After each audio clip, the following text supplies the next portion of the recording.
Bismillahirrahmanirrahim. Assalamualaikum warahmatullahi wabarakatuh.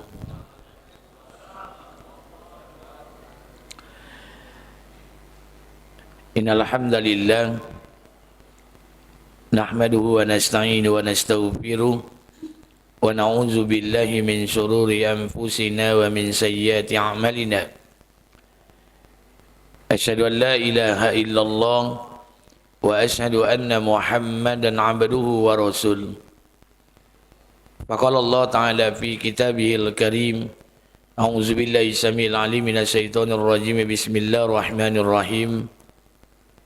Ya ayyuhallazina amanu hal adullukum ala tijaratin tunjikum min azabin alim.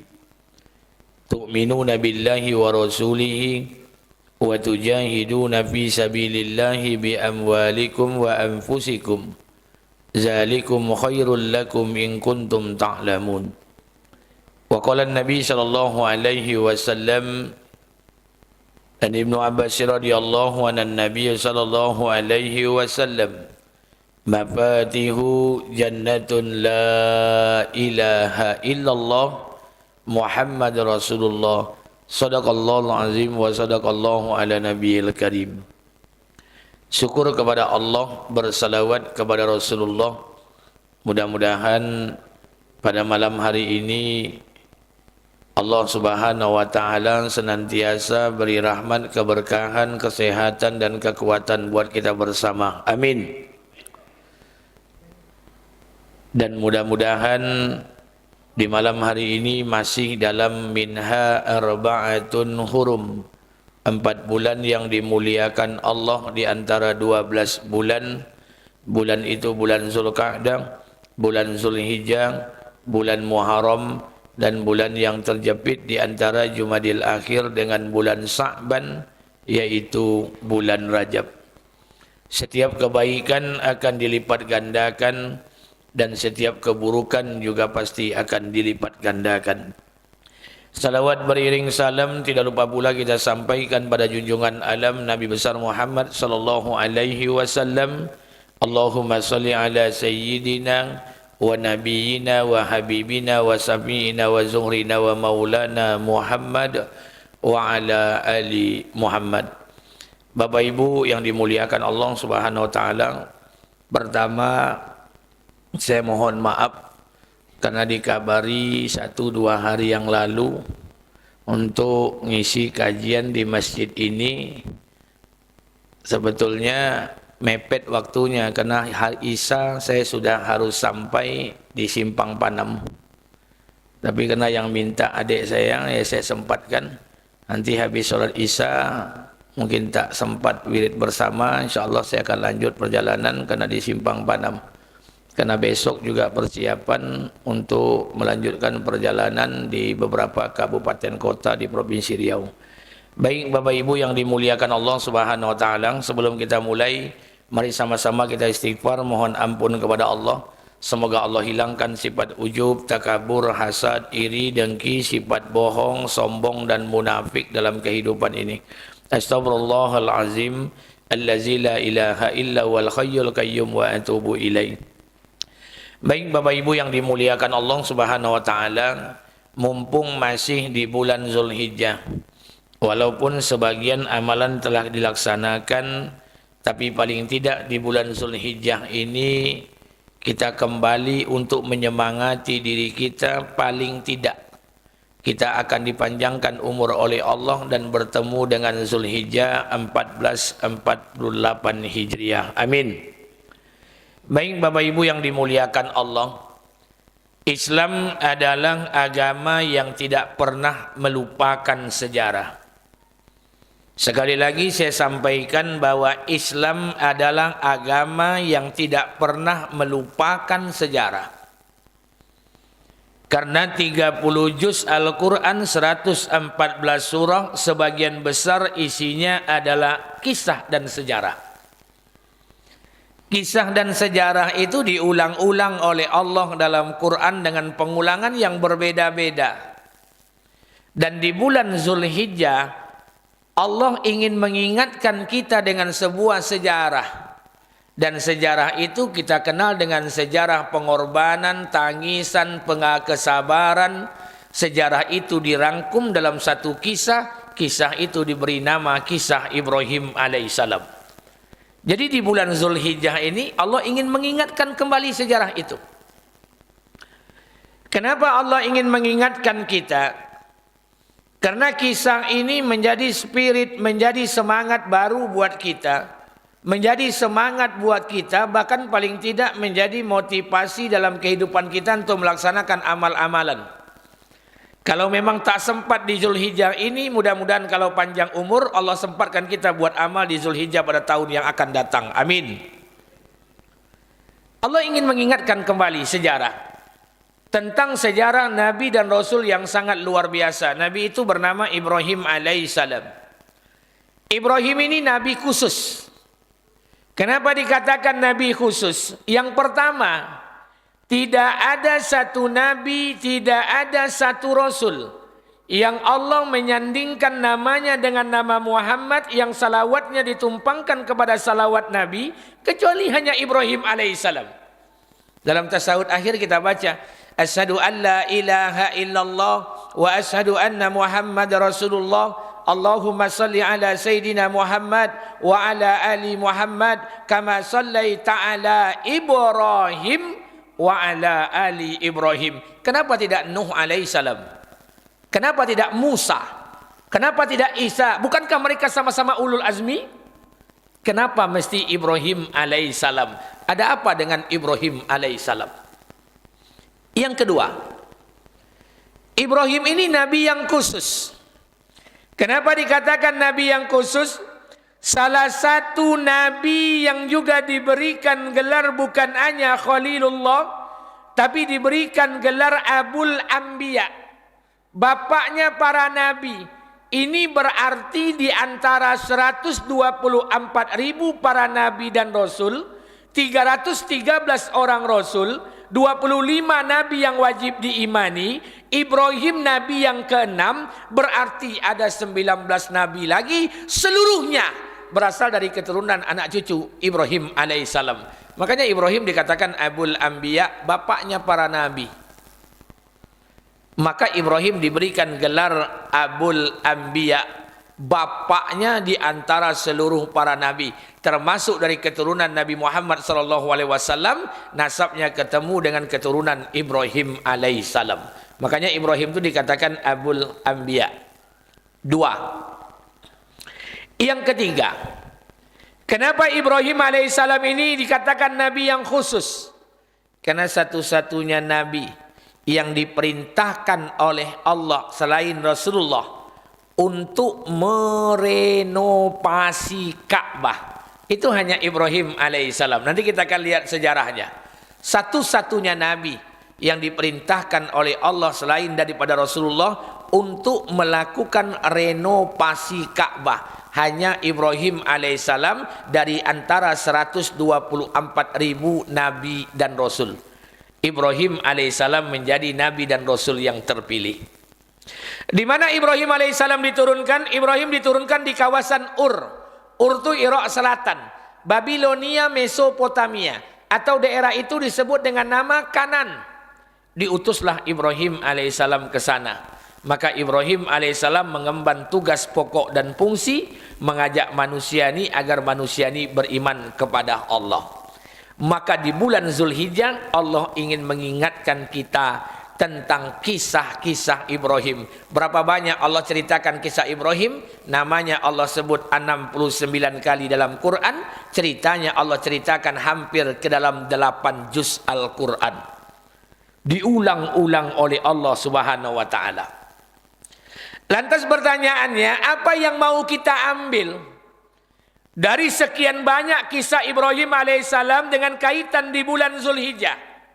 Makanya bulan Zulhijjah ini kan bulan khusus. Kenapa dikatakan bulan khusus? Bulan untuk melaksanakan amalan-amalan khusus.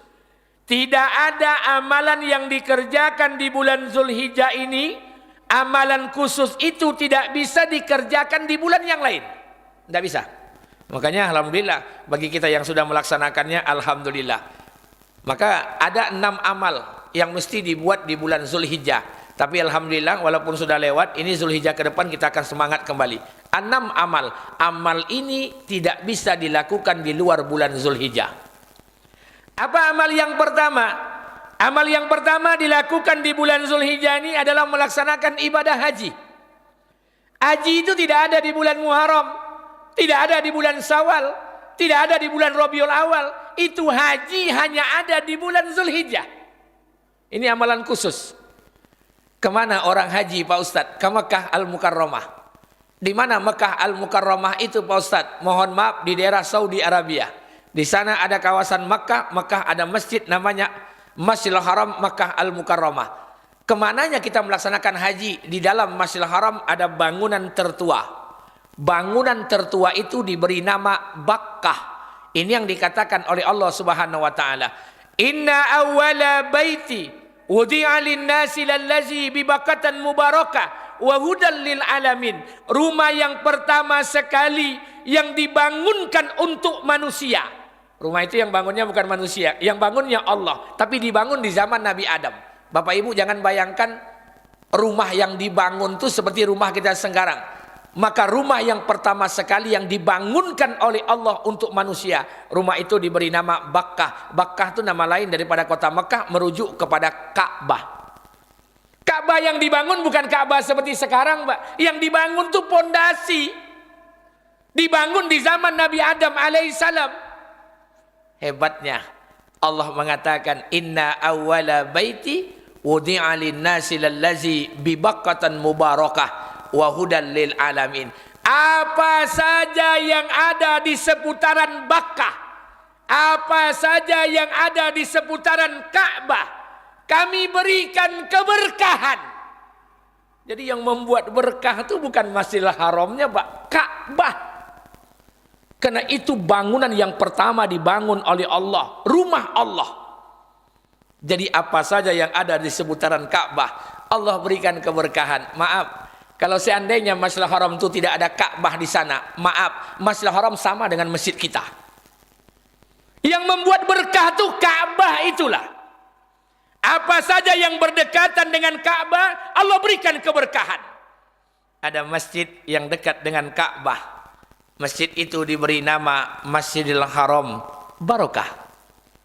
Ada orang sholat di dekat Ka'bah, sholatnya di Masjidil Haram, pahalanya 100.000 kali lipat dibandingkan sholat di masjid lain. Barokah.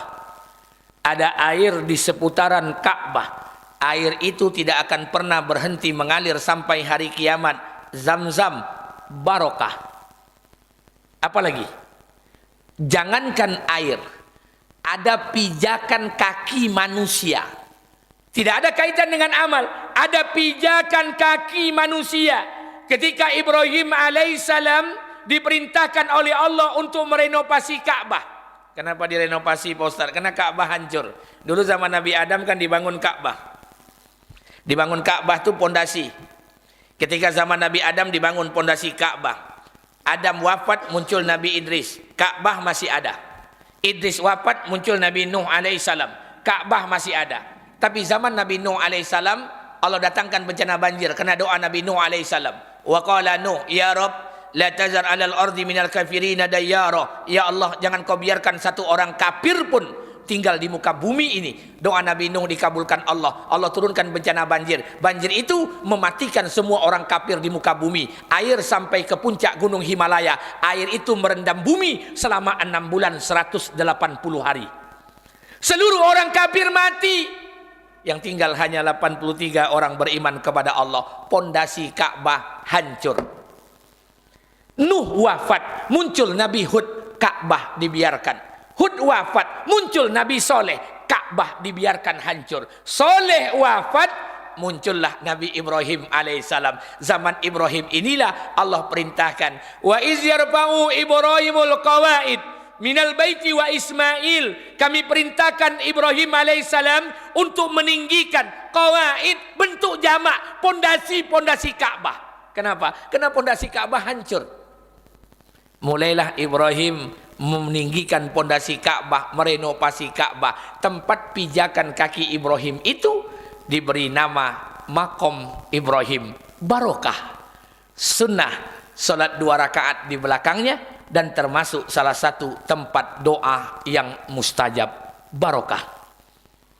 Ada batu yang disusun di sana.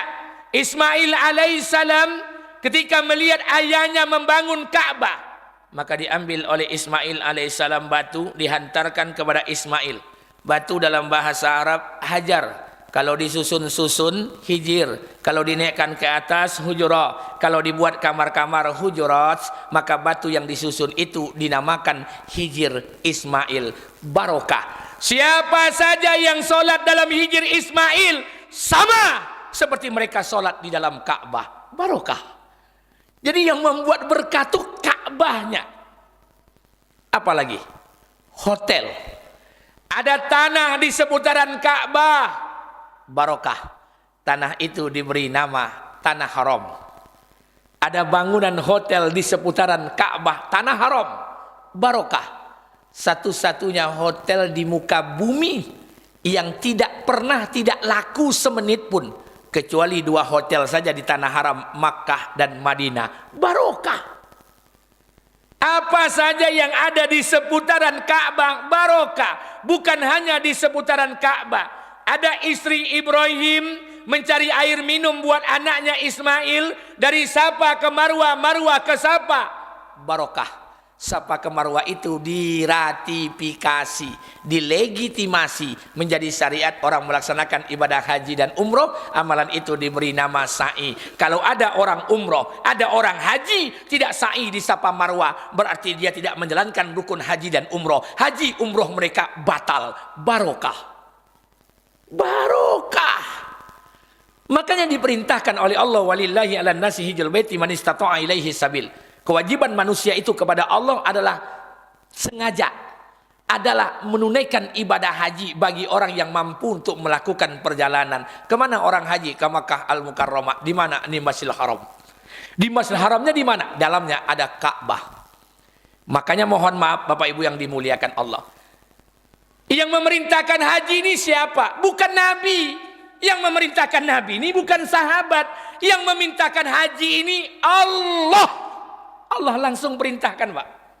Untuk melaksanakan ibadah haji ini langsung perintah Allah. Maka yang memerintahkan adalah Allah, zat yang maha khusus. Haji ini adalah amalan khusus. Kenapa? Hanya bisa dilakukan di bulan Zulhijjah, tidak ada di bulan lainnya. Haji ini perintahnya dari zat yang maha khusus, dilakukan di bulan khusus, amalannya khusus, bacaannya juga khusus.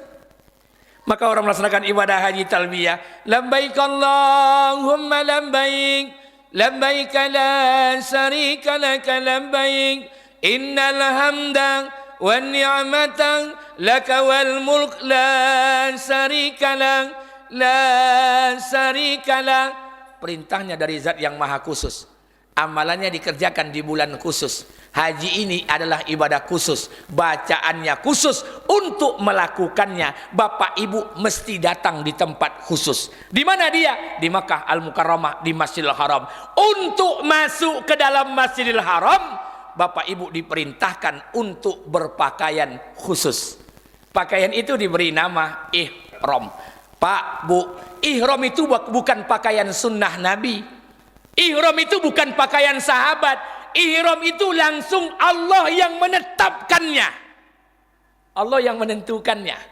Jadi ibadahnya khusus, diperintahkan oleh zat yang maha khusus, bacaannya khusus, bulannya khusus, tempatnya khusus. Untuk masuk ke tempat itu mesti berpakaian khusus. Pakaian itu dinamakan ihram. Jadi kalau ada jamaah Al-Khair Al-Munawarah sembahyang maghrib isya di siko, pakai ihramnya di siko, positifnya gilo dah. Kenapa pakaian itu hanya dipakai di tempat khusus? Kenapa pakai ihram, Pak? Biar lebih abdol. Musarankan pengurus copek-copek bawa jamaah itu ke rumah sakit. Kenapa pakaian itu hanya dipakai di tempat khusus? Lantas kalau demikian apa yang terjadi? Orang Islam mesti punya niat untuk melaksanakan ibadah haji. Pasang niat. Berapa haji sekarang? Pelunasan berapa gini Pak? Ada sampai 60 juta? Lebih kurang letaklah 60 jutaan. Ambil porsi 25 juta. Ambil porsi 25 juta, sisanya bayar di luar ongkos ke Batam lebih kurang 5 juta. Selama 40 hari. Biasanya Indonesia melaksanakan haji tamattu ke Madinah dulu semuanya. Makanya mohon maaf, 60 juta, Pak Ustadz kami tidak bisa melaksanakan ibadah haji Ustadz. Ngapa tidak bisa? Waiting list Ustadz, daftar tunggu. Pekanbaru 22 tahun, Kampar 28 tahun, Kuansing 26, Siak 27. Di mana Ustaz tahu? Ambola Tanyo. Kalau ibu berangkat, umur ibu kini 65 tahun, daftar di Pekanbaru. Insya Allah umur 100 baru berangkat. Ustaz kami tidak bisa berangkat Ustaz. Tidak usah katakan kita tidak bisa, daftar saja dulu. Orang Islam itu mesti punya niat untuk melaksanakan ibadah haji. Niat untuk melaksanakan ibadah haji. Pasang niat. Kuatkan niat tuh ingin berangkat ibadah haji. Maka saya katakan haji itu, niat haji itu sama aja boleh singlet Bu. Kalau singlet awak kau kuyak, kita berpikir dalam hati, ya Allah singlet lah kuyak pula. Kalau besok pagi dapat PT 200 100 ribu atau 100 ribu, ambo beli singlet di pasar pagi loket, pasar pagi duka, dupa, ompek buah. Singlet dan kuyak kok, ambo jadian kain lap di kamar mandi. Alhamdulillah, sore besok dia pergi zoki di Allah 100 ribu. Terlupa boleh singlet, tak boleh paket data 85 giga. PT habis singlet tak boleh. Pak Ustadz, kalau kami terjual kapling sawit kami satu kapling 700 juta. Kami berangkat satu keluarga Ustadz. Apakah haji, apakah umroh? Alhamdulillah, bulan depan dilakukan oleh Allah sawitnya satu kapling 700 juta. Tak lupa berangkat haji umroh, tak boleh Pajero Sport Dakar ampe kali ampe. PT habis haji tak jauh berangkat. Makanya orang yang berangkat haji tanamkan niat. Untuk Pak Ustadz, kami punya niat untuk membuktikan niat mendaftar. Selesai. Kini mau tanya ke ibu-ibu. Ibu berubek ke rumah sakit awal bros. Datang ke dokter spesialis penyakit dalam. Kira-kira sampai situ ibu mendaftar atau tidak? Mendaftar atau tidak? Mendaftar. Sudah mendaftar, dipanggil atau tidak? Pasti dipanggil walaupun panggilan terakhir. Tapi kalau ibu naik haji, niat naik haji tapi tidak pernah mendaftar, sampai kiamat tidak akan dipanggil-panggil. Daftar. Tidak cukup dengan niat daftar. Daftarlah di bank-bank yang ditunjuk oleh Kementerian Agama. Silakan. Pak Ustadz, waiting list, daftar tunggu Ustadz. Tidak akan sampai umur Bu, mati itu urusan Allah, tidak urusan awak. Kalau memang kita sudah niat dan daftar, alhamdulillah. Kalau panjang umur kita diberikan kesempatan haji. Tapi kalau pendek umur kita, sebelum berangkat mudah-mudahan pahala haji umroh Allah berikan kepada kita. Amin. Selesai. Tidak perlu banyak-banyak. Ustaz lah haji, Ustaz. Maaf, saya sudah daftar. Udah lama. Semalam tahun lalu saya tengok jadwal di Haji Pintar di website. Saya berangkat 2036. 10 tahun lah. Umur ambo kini 45. Bini ambo 45. Berarti kalau 36, berarti ditambah 10 tahun 55. Alhamdulillah, saya bilang sama istri, waktu mendaftar dulu, daftar 25 juta, ambil porsi, oke, dihitung-hitung, saya perkirakan sekarang 2035 insyaAllah. Kalau panjang umur saya berangkat. Tapi kalau tidak panjang umur, tidak apa-apa. Saya sudah buat MOU perjanjian dengan istri saya depan notaris. Buat perjanjian. Apa perjanjiannya? Dek, kalau Abi meninggal dunia sebelum jatah kita berangkat, maka jatah haji Abi kasih sama anak laki-laki Abi yang kuliah, yang sekarang sekolah di pondok pesantren. Oke. Begitu juga Umi, kalau Umi meninggal dunia sebelum bisa berangkat haji, jatah Umi Abi berikan kepada anak saya yang paling tua, yang alhamdulillah tahun ini lulus kuliah di Al-Azhar Kairo. Oke, deal. Kata istri saya, kenapa kok kayak gitu, Bu? Oh yo, harus jago-jago.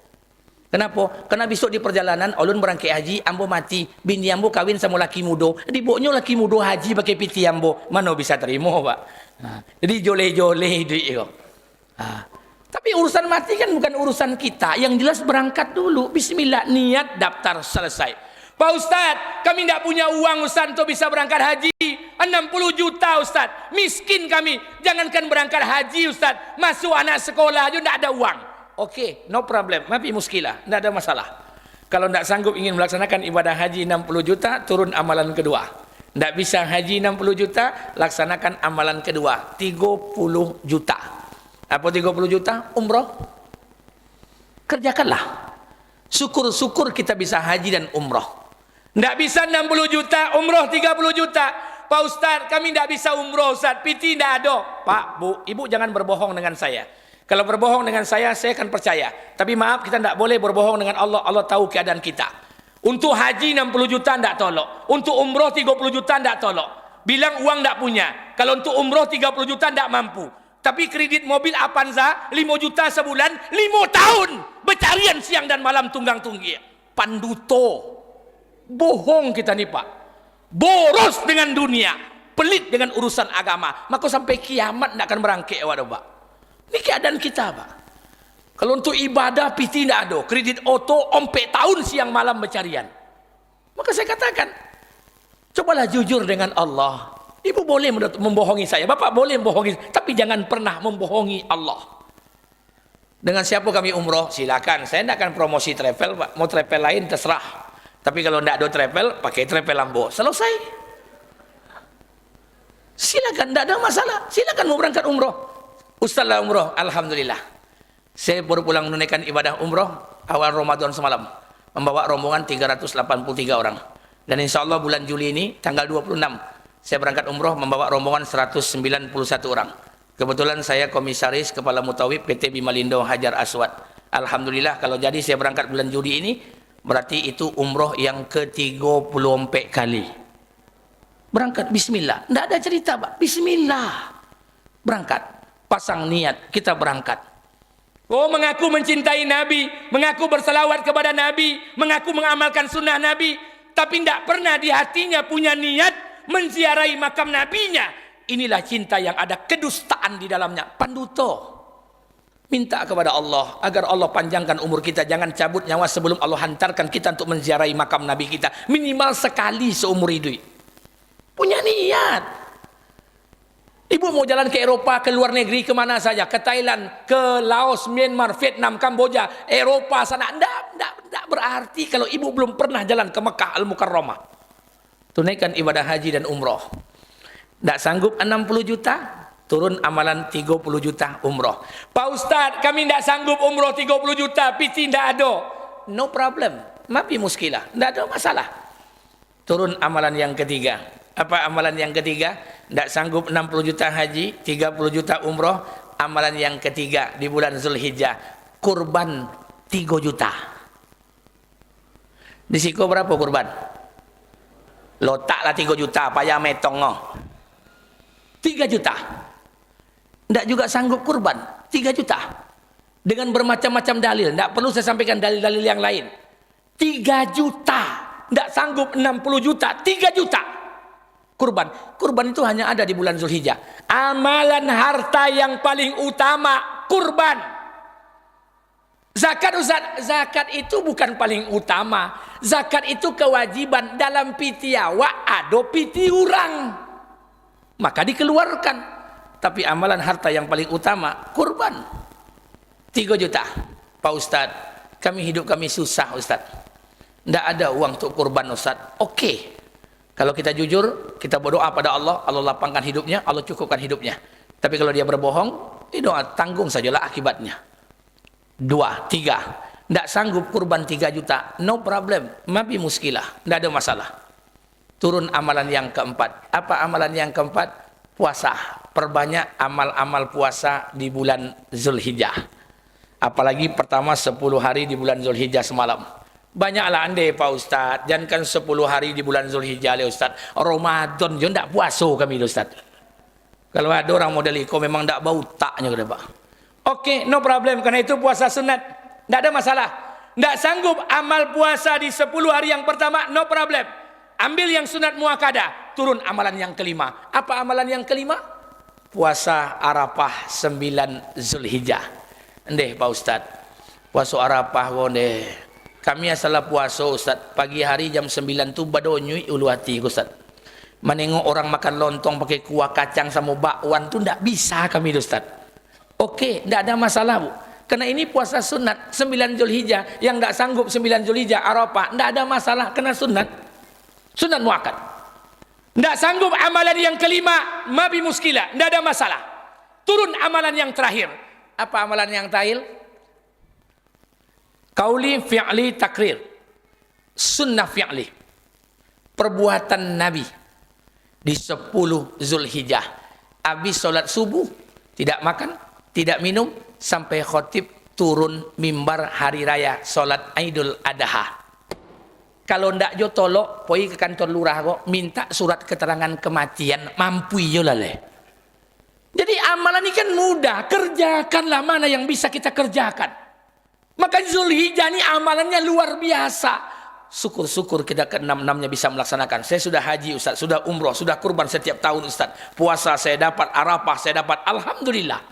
Tapi bagi kita, maka saya katakan mulai dari amalan yang atas sampai amalan yang tinggi. Makanya standar kesolehan itu kan mulai dari atas sampai ke bawah. Kalau kita ini kan lucu Pak. Kita ini beramal kan seolah-olah standar kesolehan kita ini terlalu tinggi. Sehingga orang masuk Islam itu, mengamalkan Islam itu takut. Orang soleh itu mesti pakai jubah, bajanggui, pakai sorban, pakai kopiah, celana cingkrang. Itu terlalu tinggi standar kesolehan itu Pak. Sehingga orang mengamalkan agama ini timbul ketakutan. Padahal kan tidak itu. Standarnya jangan ditinggikan kali Pak. Standar rendah saja. Kenapa? Buat orang beragama ini nyaman. Sehingga orang dalam mengamalkan agama ini timbul kenyamanan, senang dalam melaksanakan agama. Suatu ketika saya berdebat dengan beberapa kawan-kawan. Apa kata guru saya? Ketika itu saya menyampaikan beberapa pertanyaan kepada guru saya di Jawa Timur. Kata beliau, pendapatnya hampir mirip dengan pendapat Gus Baha. Kata beliau, ada orang bangun malam hari sholat tahajud, meminta segala sesuatu dengan dunia ini. Rata-rata orang tahajud itu pasti dia punya hajat. Kemudian ada orang bangun malam sholat tahajud, kemudian dia meminta segala perkara-perkara hajat keinginannya. Kemudian ada lagi di satu sisi orang itu tidur di malam hari, dia bersyukur dengan nikmat yang Allah berikan hari ini. Makanya mohon maaf, daripada lebih baik kita tidur di malam hari bersyukur dengan nikmat yang Allah berikan pada hari ini, daripada meminta malam hari bangun tahajud meminta keserakahan dengan dunia ini. Kan nanti iblis bermain Pak. Kita tahajud hampir tiap malam. Lalu ke 2 bulan tahajud, nanti keinginan kita tidak dikabulkan. Hati kita berkata, percuma yo tahajud kayaknya. Kita akan kecewa. Jadi yang diperbanyak itu bukan baca Quran, yang diperbanyak itu bukan sholat malam, yang diperbanyak itu bukan sholat duha, yang diperbanyak itu rasa syukur. Berapa banyak hari ini orang bangun malam tahajud, siang harinya dia mengeluh. Berapa banyak hari ini orang baca Quran tapi tidak mau menerima apa yang diputuskan Allah. Syukur. Hidup ini bersyukur Pak. Apa yang diberikan Allah, alhamdulillah. Rasa syukur ini yang perlu ditanamkan dalam kehidupan kita hari ini. Makanya di bulan Zulhijjah ini ditanamkan oleh Allah, diingatkan kembali. Makanya sekali lagi saya katakan buat kita bersama, Bapak Ibu yang dimuliakan Allah, yang membuat kita susah nih Pak, bukan perintah Allah. Yang membuat kita susah nih bukan sunnah Nabi. Yang membuat kita susah ini adalah cara pandang kita berpikir, cara pikir kita Pak, mindset kita. Ini yang mau tanya ke ibu-ibu. Bu, tolong jawab. Mana yang lebih utama, makan atau beli rumah? Tolong jawab, makan atau beli rumah? Makan. Mana yang lebih utama, makan atau beli mobil? Makan. Kalau ibu tidak punya rumah, kira-kira ibu masih bisa hidup atau tidak? Masih. Kalau ibu tidak punya mobil, kira-kira masih bisa hidup atau tidak? Kalau ibu tidak makan-makan, kira-kira masih bisa hidup atau tidak? Terus kenapa kita bodoh? Bersyukur nunggu punya rumah, bersyukur nunggu punya mobil. Kenapa kita tidak bisa bersyukur ketika kita masih bisa makan? Ustadz datang ke rumah saya, Ustadz apa bu? Pertama anak kami lulus P3K, yang kedua anak kami lahir cucu pertama, yang ketiga kami naik rumah baru. Bodoh, bersyukur nunggu nak punya rumah. Kenapa kita tidak bisa bersyukur ketika kita masih bisa makan? Ada tidak jamaah masjid yang berani ngundang apa? Ustadz nanti malam datangnya ke rumah saya, acara apa Pak? Syukuran. Syukuran apa? Alhamdulillah Ustadz kami sekeluarga masih bisa makan. Ada tidak yang tolong? Kita ini bodoh Pak, bersyukur nunggu punya rumah. Kenapa kita tidak bisa bersyukur ketika kita masih bisa makan? Jadi simpel Pak, cara pandang kita yang membuat kita susah. Ini Ini yang dikatakan Allah, man aslama wajhahu lillah wa huwa muhsin falahu ajruhu inda rabbi wala khaufun alaihim wala hum yahzanun. Barang siapa yang menyandarkan urusan bulat-bulat kepada Allah, wa huwa muhsin, dia buat yang terbaik, wala khaufun alaihim wala hum yahzanun, Allah akan cabut di hati rasa takut dan takkan pernah bersedih hati. Jadi yang membuat kita susah itu cara pandang kita. Kini yang bertanya ke abang siapa nama bang? Siapa nama? Sapriyadi. Kini yang bertanya, apa definisi makan lomak? Makan lomak bahasa awak, makan lama bahasa Minang, makan enak bahasa Indonesia. Makan lomak apa definisinya? Makan sesuai selera. Itu makan lomak. Ambo terjemahkanlah. Makan lomak go makan sesuai selera. Sampode ikan bawang, kapalo geso atau kapalo tapa, ditambah rondang tolu, ditambah gulai pucuk ubi sama jengkol bakalambaan, ditambah goreng ayam kampung, ditambah sambalado mata, ditambah ikan salai. Makanan seperti ini hanya ada di Sinar Kampar. Pengurus Masoji elok, besok pagi ibu-ibu, bapak-bapak, saya ada rapat rezeki sedikit, saya undang semua pengurus masjid untuk makan lomak. Di mana? Di Sinar Kampar Arifin Ahmad. Berangkat 3 mobil sampai depan Sinar Kampar, rupanya Sinar Kampar tutui. Apa perasaan apa?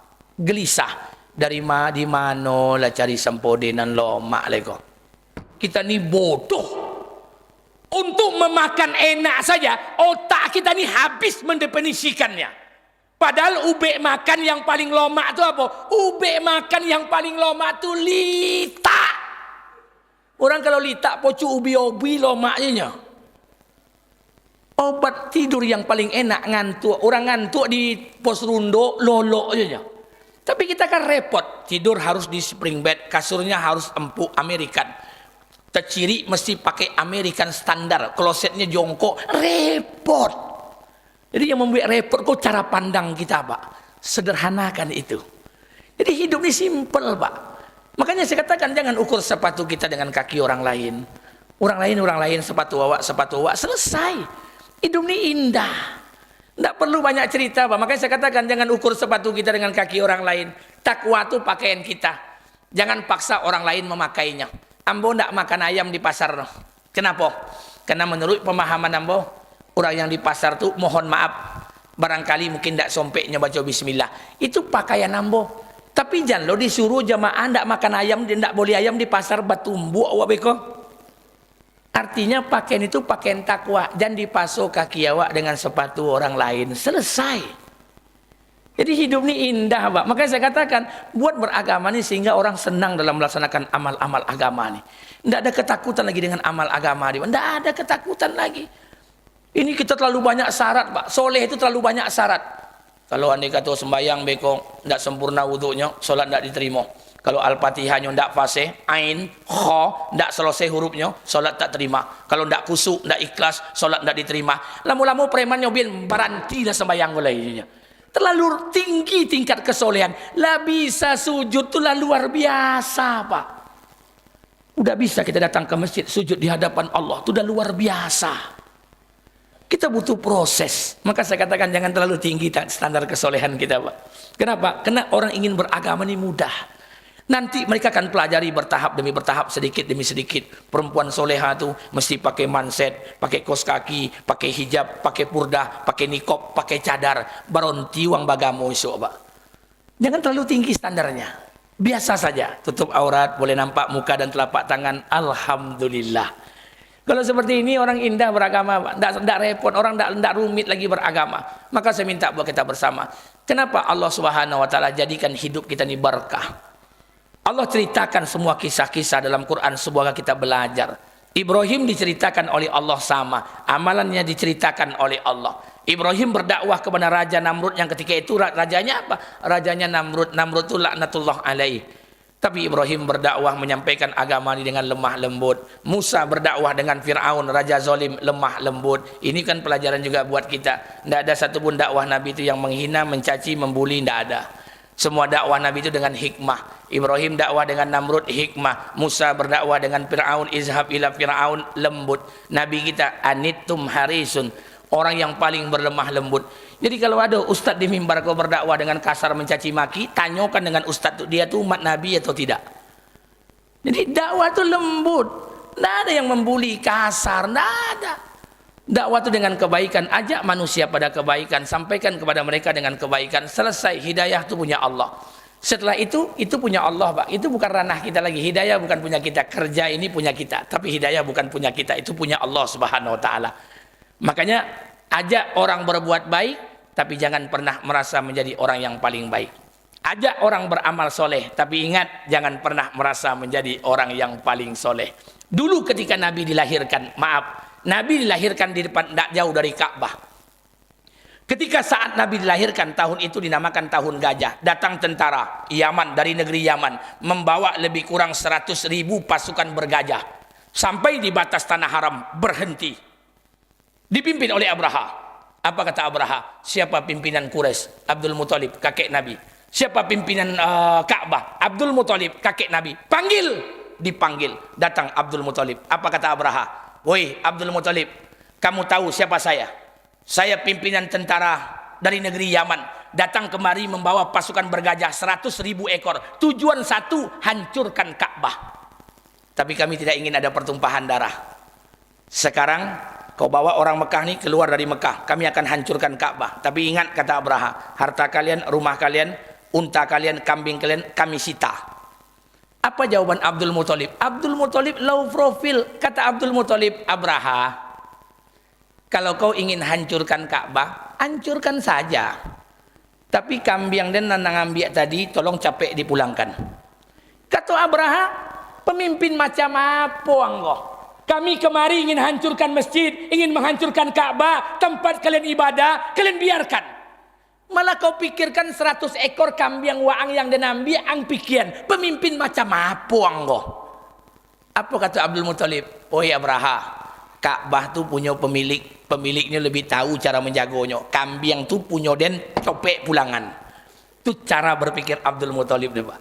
Akhirnya Abdul Muthalib naik ke atas bukit. Dia berkata kepada kaumnya, wahai penduduk Mekah, saksikan oleh kalian, pemilik Ka'bah akan berbuat apa untuk menjaga rumahnya. Kita mesti seperti itu, Pak. Buat dakwah di kampung nih, buat dakwah di kampung nih, jangan merasa paling hebat. Ikut ndak boleh baru buat dakwah di kampung sebulan baru. Kalau ndak gara-gara dena ndak kan duit mesoji kok pret. Alun nang sembayang, urang sembayang sih kok. Maka saya katakan buat kebaikan tapi jangan pernah merasa menjadi paling baik. Ajak orang beramal soleh tapi jangan pernah merasa menjadi orang paling soleh. Selesai. Hidup ini indah. Maka saya katakan merasa paling soleh adalah sebuah kesalahan. Merasa salah adalah hakikat sebuah kesolehan.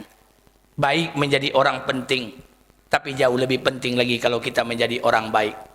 Orang salah bisa soleh. Orang soleh bisa salah. Lantas siapa yang salah? Yang salah itu adalah orang salah yang merasa soleh dan orang soleh yang tidak pernah merasa salah. Terkadang orang salah lebih dekat dengan Allah. Kenapa? Dengan tetesan air mata dan taubatun nasuha. Dibandingkan orang soleh, karena merasa alim, dia merasa lebih baik daripada orang lain. Ajak manusia pada kebaikan. Jangan pernah merasa menjadi orang yang paling baik. Kalau ini yang kita amalkan, hidup itu indah. Kalau ini yang kita kerjakan, hidup itu tak ada beban. Karena kita status kita hamba. Tugas hamba sujud kepada Allah. Mau diberikan oleh Allah reward and punishment, itu urusan Allah. Karena seyogyanya tugas seorang hamba beribadah kepada Allah. Kalau kita mencari embel-embel lain, kita akan kecewa. Ada orang datang ke masjid, barang siapa yang solat 40 hari 40 malam, solat berjamaah tanpa tertinggal takbiratul ula, maka Allah berikan 2 kebebasan. Salah satunya bebas sifat munafik. Benar, hadis itu benar. Tapi hasil beda-beda. Ada kawan awak 3 bulan sembahyang berjamaah, betul, jujur, orangnya tidak sombong, rendah hati, polos dan sebagainya. Ada kawan awak lah 10 tahun ke masjid kok, siang menduto malam mengicunya kerajanya. Kita akan kecewa Pak. Barang siapa yang solat sunat duha 12 rakaat, Allah berikan rizki dari layah tasib yang tak pernah dia sangka-sangka. Betul. Ada kawan ambo 2 bulan sembahyang duha 12 rakaat. Bininya lulus PNS, lakinya lulus P3K, bulan patang balik rumah, bulan kini balik oto. Berkah. Ada kawan lah 10 tahun sembahyang duha, bini bercerai, rumah tapanggang oto belantak. Kita akan kecewa. Karena hasilnya berbeda. Karena kita mengharapkan embel-embel. Lantas Bapak Ibu kenapa ke masjid? Kita ke masjid karena kita hamba. Tugas hamba sujud. Selesai. Dengan siapa sujud? Dengan Tuhan kita. Rabbul Izzati Azal Jalala. Selesai. Tidak ada beban. Kalau seperti ini Pak, kita tidak ada beban. Mau dikasih Allah reward, alhamdulillah.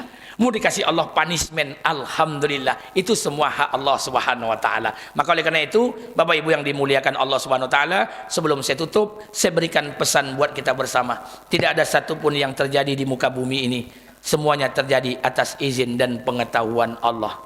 Apa yang terjadi dalam diri orang beriman, pasti itu semua Allah berikan kebaikan di dalamnya. Kapan kebaikan itu didapatkan? Qabla, indah, ba'dah. Sebelum, sedang, dan sesudah keputusan Allah itu berlaku dalam kehidupan kita. Jangan pernah kita menangis ketika gagal dalam urusan dunia. Hari ini ada suami kita yang meninggal, ada anak kita yang meninggal. Jangan takut, jangan bersedih. Karena suatu saat orang yang kita tangisi, kita akan menangis dengan orang-orang yang kita cintai akan menjadi jenazah di hadapan kita. Dan itu pasti. Cepat atau lambat, suka atau tidak suka, mau tidak akan mau, kita pasti akan bertemu dengan Allah. Hidup hanya tinggal menunggu antrian. Ada 2 waktu yang kita tunggu. Pertama, waktu untuk menunjukkan waktu sholat. Yang kedua, waktu untuk menuju kematian. Siapa orang yang paling bijak, yang paling arif?